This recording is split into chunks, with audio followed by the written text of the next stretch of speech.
جی عزیز طلبہ کرام، ایک دفعہ پھر ہم اور آپ اردو کی کتاب کے ساتھ یہاں موجود ہیں۔ ہم سبق نعت پڑھ رہے ہیں جو اس کتاب کا تیسرا سبق ہے۔ گزشتہ ویڈیو میں نے آپ کے سامنے نعت کی بلند خوانی کی تھی اور ساتھ ساتھ میں نے آپ کو سبق کا سر ورق بنانے کی ہدایت کی تھی۔ امید ہے کہ آپ نے سبق نعت کو خوب اچھی طرح پڑھ لیا ہوگا، اپنے طور پر سمجھ بھی لیا ہوگا اور آپ نے سبق کا سر ورق بھی بنا لیا ہوگا۔ آج ہم مزید آگے بڑھتے ہیں، ٹھیک ہے۔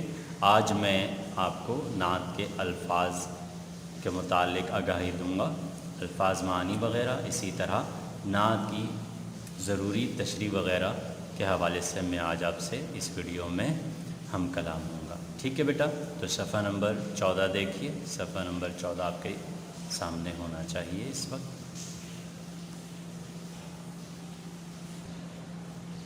صفحہ نمبر 14 نعت آپ کی نگاہوں کے سامنے ہے۔ میں نعت سے متعلق آپ کو ضروری آگاہی دینے لگا ہوں، ٹھیک ہے بیٹا۔ الفاظ پہ غور کیجئے گا۔ پہلا بند ملاحظہ فرمائیے، پہلے بند پر آپ کی توجہ ہو۔ پہلا بند ملاحظہ فرمائیں۔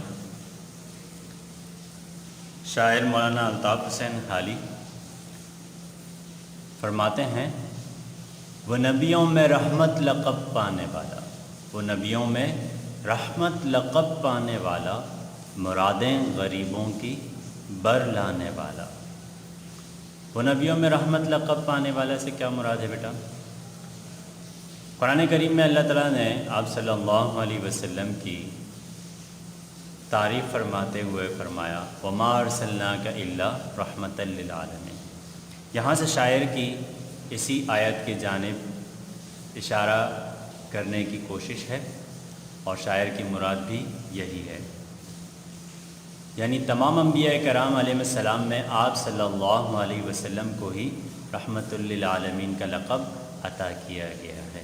لقب تو آپ جانتے ہیں بیٹا، وہ نام جو کسی خوبی کی وجہ سے عطا کیا جائے اس کو اعزازی نام کو لقب کہا جاتا ہے۔ مرادیں غریبوں کی بر لانے والا، مراد کسے کہا جاتا ہے بیٹا؟ مراد آرزو کو کہا جاتا ہے، مقصد کو کہا جاتا ہے، ٹھیک ہے بیٹا۔ تو غریبوں کے مقاصد آپ صلی اللہ علیہ وسلم پورے فرمایا کرتے تھے، آرزویں پوری فرمایا کرتے تھے۔ آپ صلی اللہ علیہ وسلم خود اگرچہ زیادہ مالدار نہیں تھے لیکن اپنی غریبی میں بھی غریبوں کا خیال رکھتے تھے۔ بر لانے والا یعنی پوری کرنے والا، ٹھیک ہے بیٹا۔ تو یہاں مراد سے کیا ہے؟ مراد کا مقصد آرزو یا خواہش، مرادیں یعنی کہ خواہشیں، بر لانے والا پوری کرنے والا۔ یوں کرتے ہیں بیٹا، ہمیشہ ہم یہ طرز اختیار کرتے ہیں کہ ہر لفظ کے ساتھ اس کے معنی لکھتے ہیں۔ آج وہی گزشتہ طریقہ جو میں نے آپ کو بتایا تھا وہ اختیار کرتے ہیں۔ میں آپ کو حاشیہ کے طرز پر آج الفاظ کے معنی ایک دفعہ پھر لکھوا رہا ہوں۔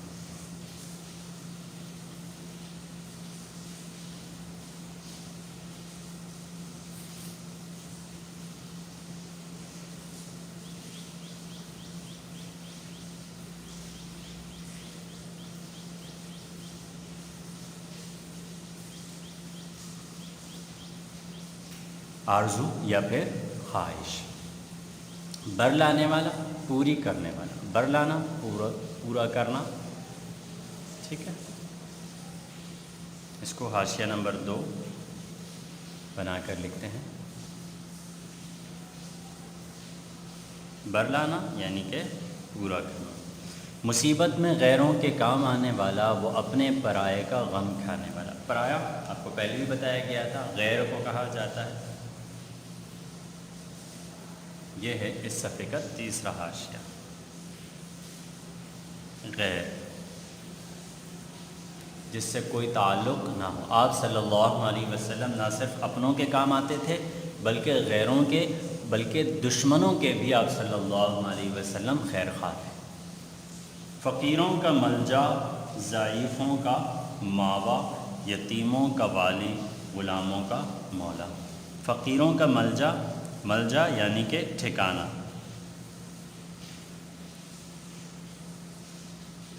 فقیروں کا ملجا یعنی کہ ٹھکانہ۔ آپ کو پتہ ہے بیٹا کہ جتنے مفلوق الحال اور پریشان حال صحابہ کرام اس زمانے میں ہوتے تھے، وہ آپ صلی اللہ علیہ وسلم کے پاس آتے تھے اور آپ صلی اللہ علیہ وسلم انہیں پناہ دیتے تھے۔ ضعیفوں، ضعیف کی جمع ہے یہ، ضعیف کا مطلب ہے کمزور، کمزور، ناتواں۔ ماوا، ماوا کا مطلب بھی ٹھکانہ ہو سکتا ہے، اور اسی طرح سہارے کے لیے بھی یہ لفظ استعمال ہوتا ہے، سہارے کے طور پر۔ تو ہم اسے لکھ رہے ہیں سہارے کے طور پر یا سہارا، ٹھیک ہے بیٹا؟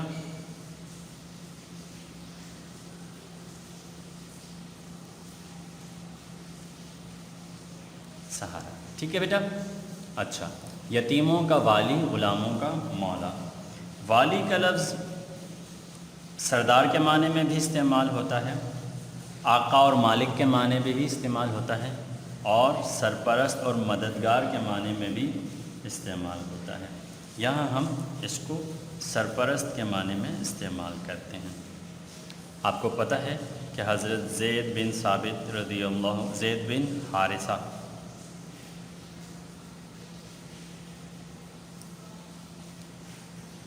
ایک یتیم بچے تھے، آپ صلی اللہ علیہ وسلم نے ان کی سرپرستی کی، ٹھیک ہے؟ حضرت زید بن حارثہ رضی اللہ عنہ۔ اچھا، غلاموں کا مولا یعنی غلاموں کا سردار کہہ لیں یا غلاموں کا دوست کہہ لیں۔ یہاں ہم دوست کے معنی میں اسے استعمال کرتے ہیں، دوست، معاون، مددگار کے معنی میں بھی یہ لفظ استعمال ہوتا ہے۔ یعنی آپ صلی اللہ علیہ وسلم فقیروں، ضعیفوں، یتیموں اور غلاموں سب کے سرپرست، مددگار اور سب کا سہارا تھے۔ خطا کار سے درگزر کرنے والا، بداندیش کے دل میں گھر کرنے والا، مفاسد کا زیر و زبر کرنے والا، قبائل کو شیر و شکر کرنے والا، اتر کر ہیرا سے سوئے قوم آیا اور ایک نسخہ کیمیا ساتھ لایا۔ تو دیکھیے بیٹا، خطا کار کسے کہا جاتا ہے؟ جس سے خطا ہوتی ہے، یعنی جس سے غلطی ہوتی ہے۔ ہم یہاں لکھ لیتے ہیں گنہگار۔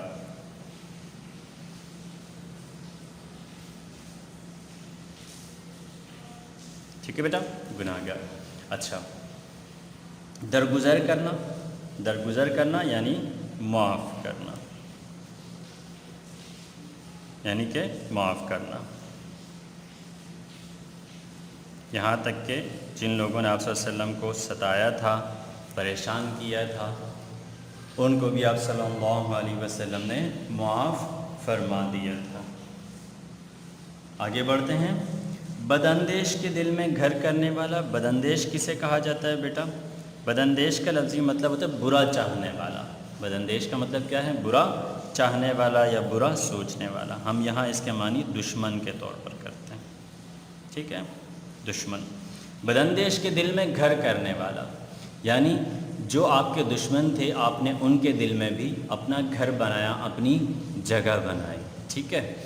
مفاسد کا زیر و زبر کرنے والا، مفاسد جمع ہے، واحد اس کا ہے مفسد یا مفسدہ، ٹھیک ہے؟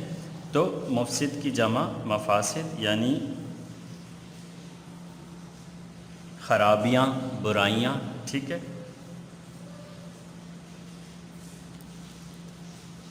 یہ اس صفحے کا 12واں حاشیہ، ٹھیک ہے؟ برائیاں۔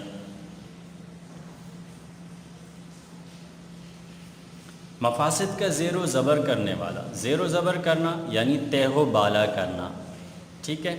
یعنی کہ مفاسد کو ختم کرنے والا۔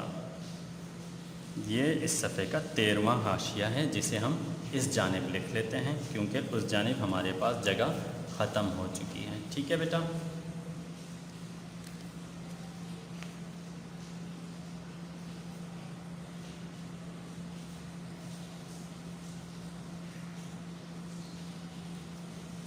اچھا بیٹا، ختم کرنا۔ قبائل کو شیر و شکر کرنے والا، قبائل جانتے ہوں گے آپ، قبیلہ کی جمع ہے قبائل، قبائل کو شیر و شکر کرنے والا یعنی قبائل کو آپس میں دوست بنانے والا۔ شیر اصل میں فارسی زبان کا لفظ ہے، فارسی میں دودھ کو کہا جاتا ہے، اور شکر آپ جانتے ہو میٹھے کو کہا جاتا ہے۔ یعنی جس طرح دودھ اور شکر آپس میں مل کر بالکل گھل مل جاتے ہیں، اسی طرح آپ صلی اللہ علیہ وسلم نے جو جانی دشمن قبیلے تھے ان کو بھی آپس میں بالکل متحد کر دیا اور دوست بنا دیا۔ ٹھیک ہے، اس کو ہم دونوں کو شیر و شکر کو محاورتاً عام طور پر استعمال کیا جاتا ہے، ہم استعمال کرتے ہیں شیر و شکر کرنا، اس معنی میں آپس میں باہم ایک ہونا، متحد ہونا۔ شیر و شکر کرنے والا یعنی آپس میں بالکل متحد کر دینے والا۔ اتر کر ہیرا سے سوئے قوم آیا، ہیرا سے یہاں کیا مراد ہے؟ ہیرا سے یہاں مراد ہے غار ہیرا، ہیرا سے کیا مراد ہے؟ غار ہیرا۔ آپ صلی اللہ علیہ وسلم وہاں عبادت کے لیے تشریف لے جاتے تھے، اور وہیں سے آپ صلی اللہ علیہ وسلم دین اسلام کا نور لے کر آئے۔ ٹھیک ہے، سوئے قوم آیا، سو کا مطلب کیا ہے؟ جانب، سو کا مطلب کیا ہے؟ جانب، جانب یا پھر طرف۔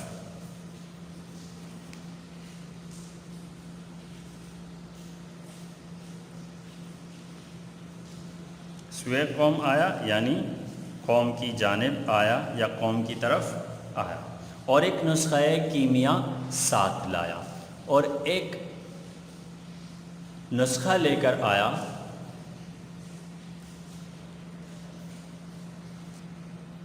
نسخہ لے کر آیا، نسخہ دراصل طریقے کو کہا جاتا ہے، ڈھنگ کو کہا جاتا ہے، یا کسی خاص ترکیب کو کہا جاتا ہے۔ ٹھیک ہے، ایک ایسا طریقہ لے کر آیا جس نے کیمیا کہا جاتا ہے دراصل اس علم کو، پرانے زمانے میں ایسے علم کو کہا جاتا تھا جس میں پیتل سے یا تانبے سے سونا بنایا جاتا تھا۔ ٹھیک ہے، یعنی کندن بنانے کا علم۔ ٹھیک ہے، تو ہم یہاں نسخہ کیمیا ساتھ لایا، ہم اس کا ترجمہ محاورے کے انداز میں کریں گے، یعنی ایک ایسا طریقہ لے کر آیا جس نے پوری دنیا سے بگاڑ ختم کر دیا، ایک ایسا طریقہ، ایسا نسخہ ساتھ لے کر آیا جس نے دنیا کو سونا بنا دیا یا دنیا سے برائیاں ختم کر دیں۔ ٹھیک ہے،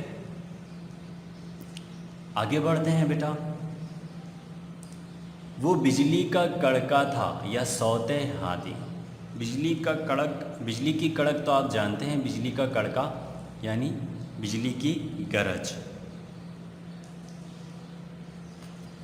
یہاں ہم گرج کے طور پر اس کے معنی لکھتے ہیں، بجلی کی گھن گرج کو بجلی کا کڑکا کہتے ہیں۔ صوت ہادی، صوت کسے کہتے ہیں؟ صوت کہتے ہیں دراصل آواز کو، کسے کہتے ہیں؟ صوت، آواز کو، اور ہادی یعنی ہدایت دینے والا، ہادی ہدایت دینے والا، راستہ بتانے والا۔ تو یہاں ہم اس کے معنی کرتے ہیں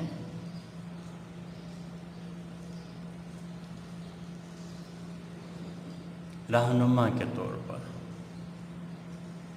راستہ بتانے والا، ہدایت دینے والا، رہنمائی کرنے والا۔ ٹھیک ہے، عرب کی زمین جس نے ساری ہلا دی، جس نے عرب کی ساری زمین کو تہ و بالا کر دیا۔ ٹھیک ہے، جس سے عرب کی سرزمین بالکل بدل گئی، ایک لگن سب کے دل میں، نئی ایک لگن سب کے دل میں لگا دی۔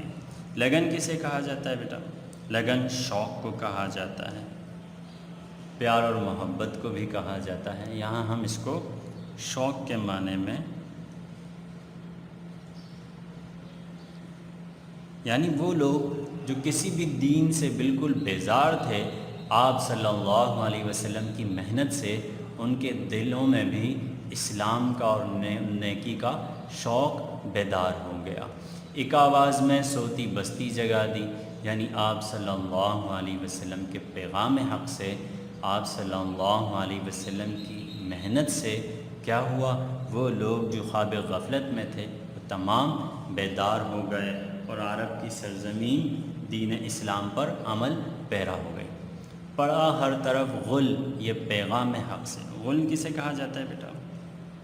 آپ نے لفظ سنا ہوگا اکثر، شور و غل مچانا، ٹھیک ہے، دونوں مترادف ہیں، شور اور غل دونوں مترادف ہیں۔ غل کا مطلب ہے شور کرنا یا شور مچانا، ٹھیک ہے، یا شور ہونا۔ پیغام حق سے، پیغام حق سے یہاں کیا مراد ہے؟ پیغام حق سے یہاں مراد ہے حق کی جانب سے دیا گیا پیغام۔ وہ کیا ہے؟ وہ ہے دین اسلام، دین اسلام۔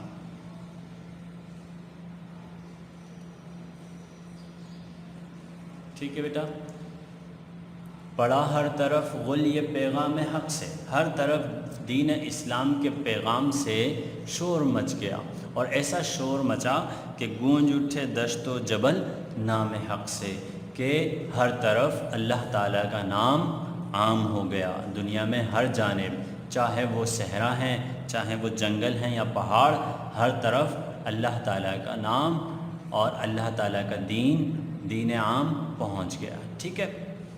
دشت کے معنی یہاں ہم کتاب میں آپ کو دیے گئے ہیں جنگل کے طور پر، ٹھیک ہے، ہم یہاں جنگل کے معنی میں بھی استعمال کر سکتے ہیں اور صحرا اور بیاباں کے معنی میں بھی استعمال کر سکتے ہیں، اور جبل پہاڑ کو کہا جاتا ہے۔ حاشیہ نمبر 23 اس صفحے کا آخری حاشیہ، ٹھیک ہے، پہاڑ۔ اس طرح بیٹا اس سبق کی مختصراً تشریح میں نے آپ کے سامنے واضح کر دی، اور تقریباً 23 نئے الفاظ کے معنی بھی میں نے آپ کے سامنے واضح کر دیے۔ بیٹا آپ کا آج کا کام کیا ہے؟ آپ کا آج کا کام یہ ہے کہ آپ یہ تمام الفاظ کے معنی جو میں نے آپ کو بتائے ہیں اسی طرز پر کتاب میں بطور حاشیہ کے نہ صرف تحریر کریں گے بلکہ اپنی کاپیوں میں بھی انہیں لکھیں گے، ٹھیک ہے بیٹا؟ تو آج کی ڈائری نوٹ فرما لیجئے۔ سبق نعت کا سر ورق بنائیں، سبق نعت کا سر ورق بنائیں، یعنی آپ نے نعت کا ٹائٹل پیج اپنی اپنی کاپیز میں بنانا ہے، ٹھیک ہے انشاءاللہ۔ اور کوشش کیجئے گا بیٹا کہ آپ نعت کا سر ورق بنائیں تو اس پر آپ حضور نبی کریم صلی اللہ علیہ وسلم کی شان اقدس سے متعلق کوئی آیت وغیرہ تحریر کریں، اور یا تو اس کے بیک گراؤنڈ میں مسجد نبوی صلی اللہ علیہ وسلم یا روضہ اقدس کی کوئی تصویر بنائیں، یا گنبد خضرا کی کوئی تصویر بنائیں، یعنی نعت سے متعلق آپ کوئی بھی خوبصورت ڈرائنگ بنائیں اور اس پر جلی انداز میں بڑے الفاظ میں آپ نعت رسول مقبول صلی اللہ علیہ وسلم تحریر کریں۔ سب سے پہلے تو سبق کا سر ورق بنانا ہے، اور پھر اس کے بعد آپ نے الفاظ کے معنی تحریر کرنے ہیں۔ انشاءاللہ جلد آپ سے دوبارہ ملاقات ہوگی، دعاؤں میں یاد رکھیے گا۔ السلام علیکم ورحمۃ اللہ وبرکاتہ۔